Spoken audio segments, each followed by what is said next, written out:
Learn the most advanced recruiting techniques. Land the most desirable talent. Launch your company towards massive success. This is the Higher Power Radio Show with Rick Girard. Virtualization is downgrading the mental health of your employees. Is it or is it not? I don't know. Virtualization requires that you as an employer provide tools to your employees to enable them to work from home. Now, are you providing access to applications and tools that are in the cloud, cybersecurity tips, education, IP phones, etc.? Everybody has been talking about this, like what tools do we need? How do we keep our people secure? But we thought it would be fun to talk about sanity and how to keep your people sane and productive while we focus on our mental health. I'm Rick Girard, and welcome to the Higher Power Radio Show. We help entrepreneurs win hires. We do this by sharing insights from top-performing rebel entrepreneurs, disruptors, and industry experts like our guest today, Mrs. Jodi Duva. She's the Vice President of Cox Business. Jodi is responsible for leading a world-class team delivering customized communication solutions to local business communities.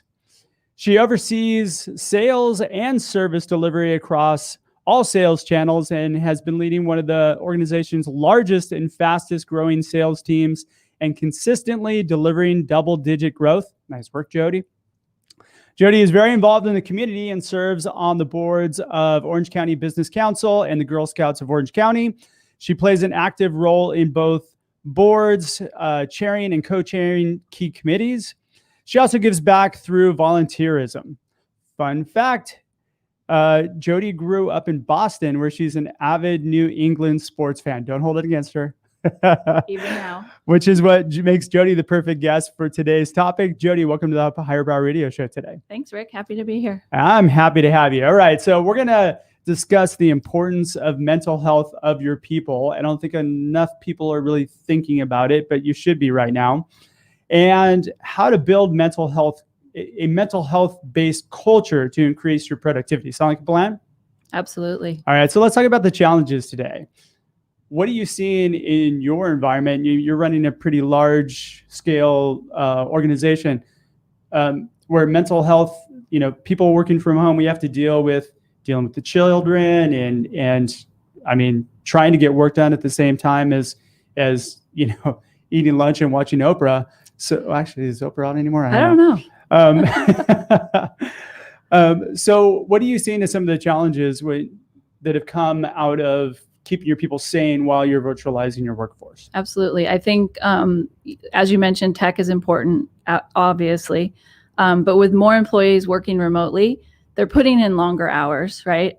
They're wearing more hats. Your mom, your teacher, your employee, all of those things.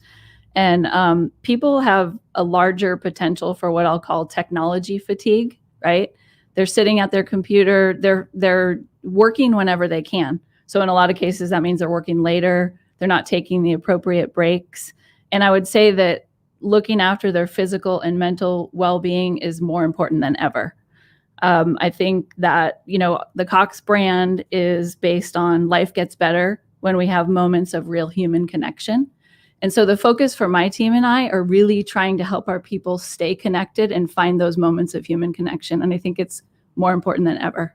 So that comes down to me time, right? You need to focus in on. So a break is not, going and helping the kids with homework. It's like you've got to take care of yourself as an individual. You just have to. Absolutely. Right. All right. So why is this important to a company? Well, I mean, I think if you look at the productivity stats, some people say, okay, people are more productive working from home. And in some cases they are, right? You are spending less time sitting in large meetings, maybe that were less productive. You're spending more time. We all know how those large meetings I was going to say, now you're spending more time in Zoom, like small Zoom meetings, but in your underwear. I like to not picture that visual, but you are probably right. I'm guaranteeing some people are just wearing like a nice shirt and underwear. It is probably true. But it's taking time for you. It's taking those breaks. But I think as a leader, the really important thing is it's proven that human potential is unleashed when your people feel like they belong. So how do you make them feel like they belong? How do you engage them, right? If you look at engagement numbers, 71% of managers think that employee engagement is one of the most key indicators of a successful business. But if you ask employees, only 33% of them consider themselves engaged. So the challenge that I really laid out for my people is, how do we make sure that our people are engaged now that we're all working remote? And in a lot of cases, like, we've never done this before. This is new, right? That's an amazing disconnect, though, because I hear that a lot. Probably about 70% of the people that I talk to are disengaged in their current roles, right?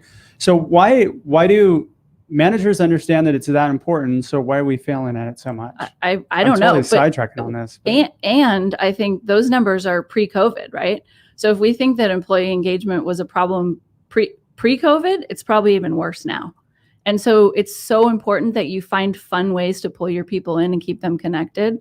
I mean, we've tried to take we're giving our people tools, we're giving them access to fitness apps and things to help them at home, care sites, things like that, to find tutors and babysitters and things like that. But I think it's even more important that the individual leaders really reach out and engage their people in a more fun way, in a more real way, and that you're part of that fun, and that your people see you as vulnerable and involved, and that you really care about keeping them connected, because that's really important. And that connects back to, we had an episode a few weeks ago where we talked about the fact that, if as a manager, you have to be empathetic, you have to understand your people, and you have to be engaged with them, right? You have to be engaged first before they'll be engaged with you. Absolutely. And not just over email, right? Pick up the phone, turn on your video. Hopefully you're not in your underwear. Put a shirt on at least. Put at least a shirt on. But let your people see you and have some FaceTime with them. I at the beginning of COVID started a spreadsheet with, I have about 100 employees in my direct group. And I said, I'm going to talk to all of them personally. So just reaching out, checking in, I will warn you that at first they think they're in trouble. But then when you get through and just say, just checking on you, just seeing how you're doing, what's going on, how's your family? And I will tell you that some of the people that I thought would just be rushing to get off the phone with me, those are the ones that stay on the phone for a half hour. Mm-hmm. They do not want to get off the phone with you. Yeah, because you care. And so what we're talking about is really like implementing this into a culture. You have to make sure that you're putting process in place, and bringing it all the way back to your interview process. It's really hard to engage people over video. And that's been a big challenge for a lot of companies. So now that we're doing virtual interviews with everybody, you've got to have that built into your culture all the way through. Absolutely. Yeah. We have to get better at using the tools and the technology. And if this is the new way that we do things, then how do we get better at it?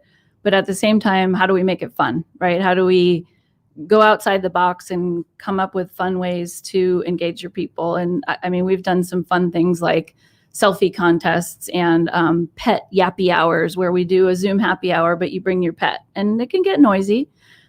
Or posting, we did one that was really fun, that was a music video contest. And I can tell you that some of the results of some of those things are pretty funny. That's super funny. All right, we'll get into that in a little bit. All right, so you're listening to the Higher Power Radio Show. I'm your host, Rick Girard. And for our podcast listeners, we're going to take a quick educational moment from our sponsors. Hey, check out stridesearch.com. There you'll find additional content and resources to help you land great hires. Our guest today is Jodi Duva. She's the Vice President of Cox Communications. And we are discussing, keeping your people engaged during this really fun time of video and work from home. So the obvious solution for me is, and I think we touched upon this, is implementing a policy of me time. Like, I think it's really important that two things. One, you're empathetic about your people, and like you did, take your time to talk to each individual, see how they're doing, check in on them, and make that a common practice. And then, of course, that me time, making sure that they're building in time into their schedule for themselves, i.e. exercising, meditating, just checking out. I don't think that going and helping your kids with their homework for 15 minutes is probably going to give you the me time. But that alone time, I think that helps balance the mind and the body and the soul. Absolutely. I think you have to schedule those analog breaks, right? Schedule time where you step away from all technology. I know it's challenging, it's hard for us to put our phones down or think, oh, but I needed to send my mom a text. But seriously, like, check out of all of your technology, put it aside, go outside, enjoy nature, right? We live in an amazing place. Totally. Go for a walk, try to disconnect and leave your technology at home. At the very least, go for a walk. Right? Absolutely. Buy a puppy. We got a puppy a few weeks ago. It gets you out of the house. More people have bought dogs during this thing. I know. I've resisted. I'm not doing it. You could buy yourself a COVID dog, a COVID boat, or a COVID motorhome. One of the three. But yeah, like go take your dog for a walk. Go for a walk. Go for a run. Go for a bike ride. Just unplug. It's super important right now. It is. It really is. Yeah. It's so important that we focus on our mental health because, again, we're all working harder. We're working longer hours. We're spending more time in front of our computers, talking to people more. So we absolutely have to disconnect. So how are we building that into a process? So like if we're going to tell the audience, give them a kind of a lowdown on how we can do that, what would you suggest would be the best way in which they can kind of implement a policy into their culture? So some of the things we've done is I put out a block schedule for my people kind of early on in COVID. This is what I expect you to do. I literally scheduled 5 minutes for fitness throughout the day. I said, hey, no one can schedule during lunchtime. That's their free time. They need to be able to get up and leave and go outside and get away from their computer. That doesn't mean that everybody follows those instructions, but I think you have to schedule it and you have to honor it, right? It's not always easy because you may look at your calendar and say, the only time I have time for a call is lunchtime, but you really have to resist and give your people that break because they need it. And they'll be more productive if you give it. And if you force it. I tell my people, I'll call them and they'll say, oh, I got so busy working on these orders. And I say, no, not acceptable. You have to get up and go outside. Yeah. Yeah. You don't want to get corporate butt in the house, right? Yeah. Like, I mean, I think it's super important that you as a leader, like you have to enforce these things because people won't do it. Absolutely. Again. So with Zoom though, and with the fact that we're going Zoom meeting to Zoom meeting to Zoom meeting, I'm guessing you probably use some sort of communication tool as well. How do you track whether or not people are in and out of the office, and how do you track productivity through that? Through the tech, so we typically use Teams for our video conferencing. And so there's scheduled meetings and set time for Teams, but I run a sales organization as well. And so for sales, it's pretty easy. Are they meeting, the required levels of activity? Are they selling? Are they making quota? On the support side of our house, all of that is really measured based on what we install every month. Sure. So we take those sold deals and we install them. So their productivity is measured based on the number of new customers they turn up or number of upgrades they do.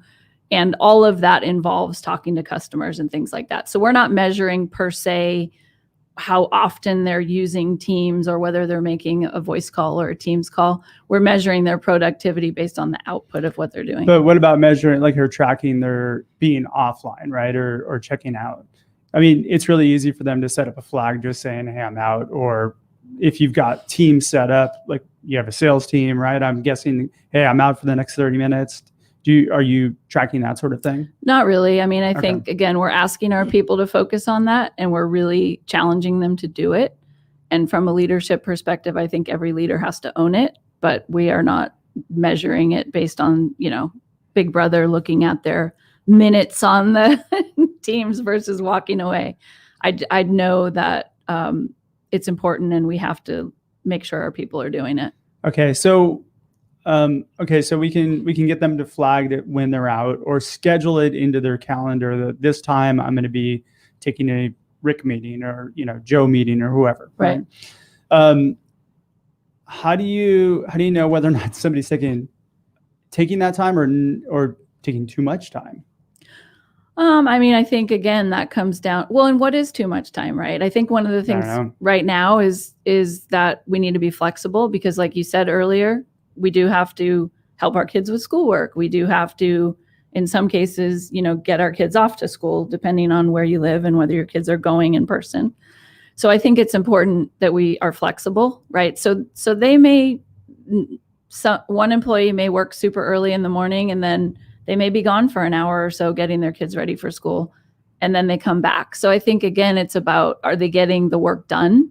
Are they getting the job done? Are they contacting their customers? Are they making their quota? Are they getting all their installs done? And I can say that, we have been, for my team, pleasantly surprised as to how easy our team has transitioned. We have an awesome team and they work really hard, and our numbers have been surprisingly good throughout COVID. The one thing I worry about more than that is, again, are they working too hard, too long? If I email, I'm notorious, I'm bad. I'm always connected to my phone. So I need to drink my own medicine here. But I do go for a walk every day. Oh, good. So see, there we go. but if I send someone an email and they're responding at 11 o'clock at night, well, that means they're working, right?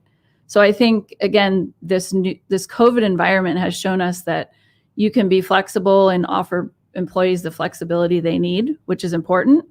But you also have to insist that they take the breaks that they need, that they make time for the people that matter most, right? I mean, okay, so it's hard, right? We've joked about it's tough working from home and having your kids come in. But how awesome is it for your kid to come in the middle of the day and give you a hug? I mean, that's pretty cool. Great. Yeah. Right? I tell my daughter that's like my favorite part of working from home is that she constantly comes in and gives me a hug. She does not like when I put her on video because I don't tell her that I'm on camera. But I think everyone on the call always appreciates saying hello to her as well.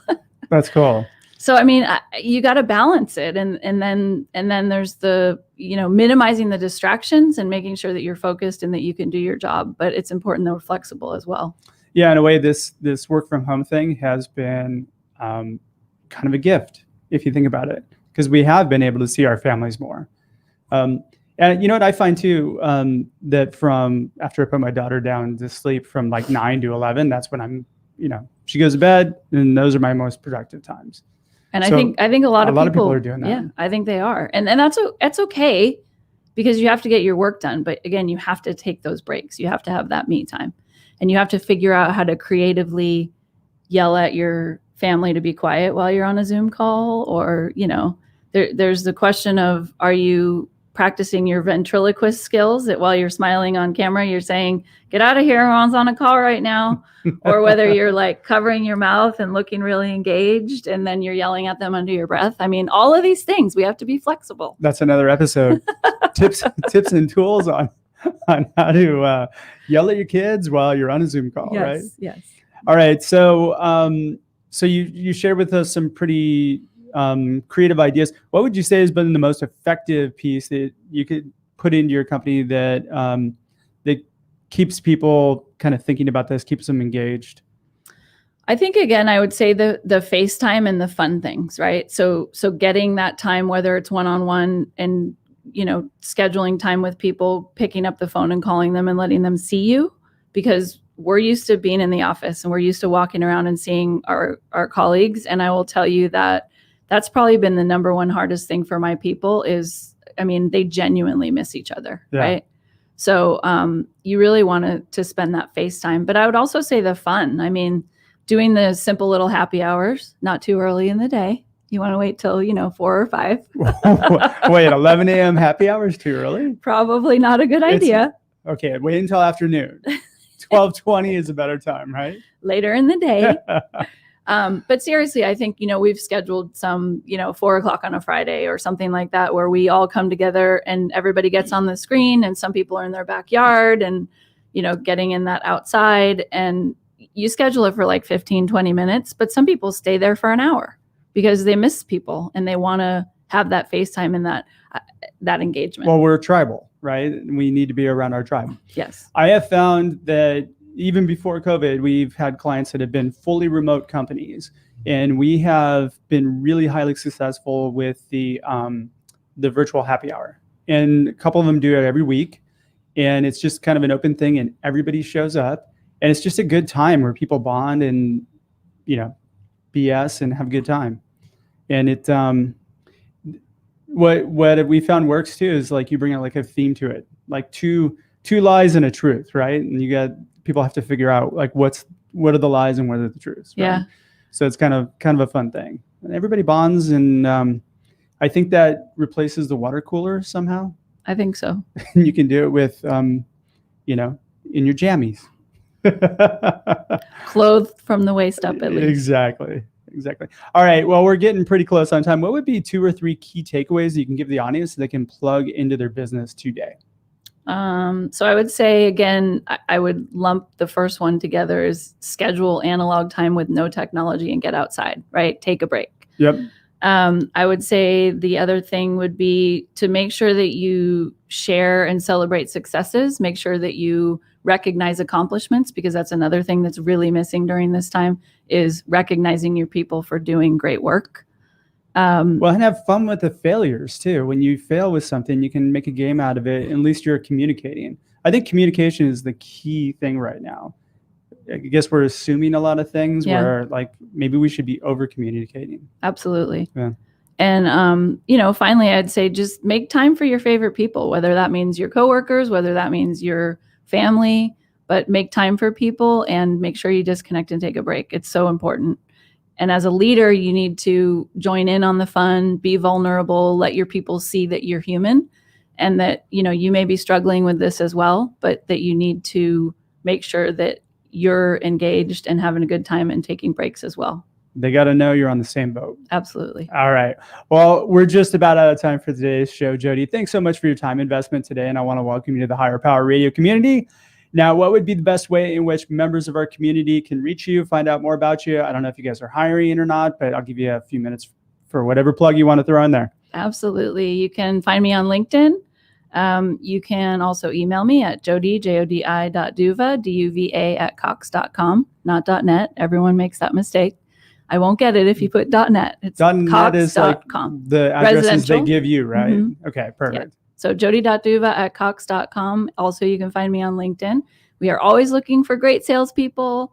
We are also looking for a director of marketing and a manager for our cloud services business. So give me a ring. It's exciting stuff. Jobs available, guys. So if you're out of work, there's a lot of people in transition, reach out to Jodi. Absolutely. All right. I want to thank our listening audience for tuning in to this week's episode of Higher Power. Quick thanks to our team, Brian Colburn, Andrea Ballin, and Ayla Gerard. If you're listening to the podcast, please subscribe, review, and share. We're listening after all. This show is for you. You can drop me an email at rick@stridesearch.com if you have any questions, or you can join the Higher Power Radio community at higher, H-I-R-E, power, P-O-W-E-R, radio, R-A-D-I-O.com. All right, tune in next week. We have a really special show for you guys. We have Charles Antis of Antis Roofing. We have Wing Lamb of Wahoo's Fish Tacos, and Wendy Ellis and Eric Morley. We're going to have a big group of us, and we're talking about giving back. They do a thing called the California Love Drop, and we're also talking about working wardrobes. I'm your host, Rick Gerard, and you have been listening to the Higher Power Radio Show. Aloha. Aloha. Thank you for listening to Higher Power Radio. Catch our LinkedIn Live show every Tuesday at noon or download the podcast on iHeartRadio. Aloha. Thank you for listening to Higher Power Radio. Catch our LinkedIn Live show every Tuesday at noon or download the podcast on iHeartRadio, iTunes, YouTube, or your favorite podcast platform.